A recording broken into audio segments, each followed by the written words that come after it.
پیر حق خطیب شپ والی سرکار، جنہیں ریسنٹلی اقرار اور حسن نے فراڈ کیس میں ایکسپوز کیا، ان کے ساتھ فراڈ ہو گیا کیا ہے کہانی میں آپ کو سنانے لگا ہوں۔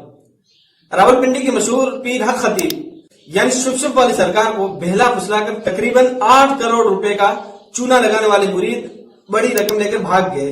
ان کے آستانے پر ایک ٹھگ مرید کی شکل میں چند مہینے پہلے بزنس مین کے روپ میں آیا اور روتے ہوئے پیر صاحب سے ریکویسٹ کی کہ اس کا بزنس بہت نقصان میں جا رہا ہے، اس لیے آپ دعا کریں کہ آسانی ہو۔ پیر صاحب نے اس دکھی شخص کے لیے خصوصی دعا کر دیا اور وہ شکریہ ادا کرتا ہوا چلا گیا۔ کچھ دن بعد وہی شخص قیمتی تحفے اور گفٹس لایا اور بولا کہ پیر صاحب کی دعا سے میرا بزنس نفع میں جا رہا ہے، اس لیے میں چاہتا ہوں یہ تھوڑا سا نذرانہ قبول کریں۔ پیر صاحب نے اس ٹھگ مرید سے بھاری نذرانہ قبول کر لیا۔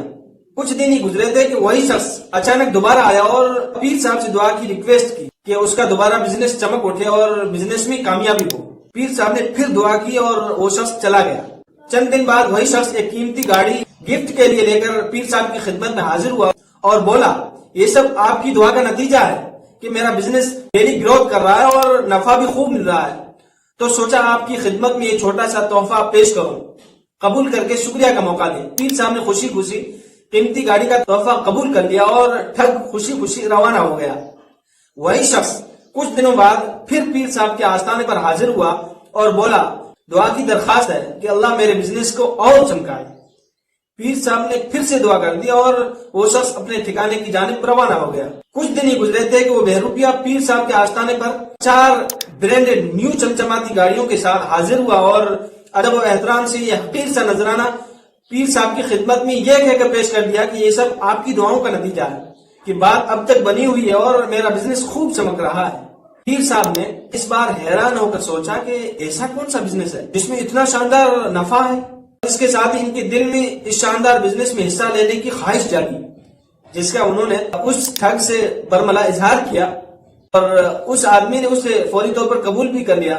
ذرائع کا کہنا ہے کہ پیر صاحب نے اس شخص کو 8 کروڑ روپے بزنس میں لگانے کے لیے دیا اور وہ شخص لے کر چلا گیا، لیکن ایسا گیا کہ آج تک اس کا کوئی پتہ نہ چلا۔ ذرائع کے مطابق ابھی پیر صاحب اس صدمے سے نکل نہ پائے تھے کہ انہیں ایک اور شوق لگا اور وہ یہ کہ تمام گاڑیاں ریٹ کی تھی جو کہ ایک شو روم سے لی گئی تھی۔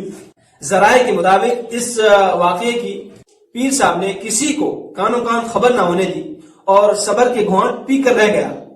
پیر صاحب نے اس کا واویلا اس لیے نہیں کیا کہ ان پر جان نچھاور کرنے والے دنیا بھر میں موجود لاکھوں کی تعداد میں مریدین کیا سوچیں گے کہ کیا کوئی ہمارے پیر کو اس طرح ٹھگ سکتا ہے۔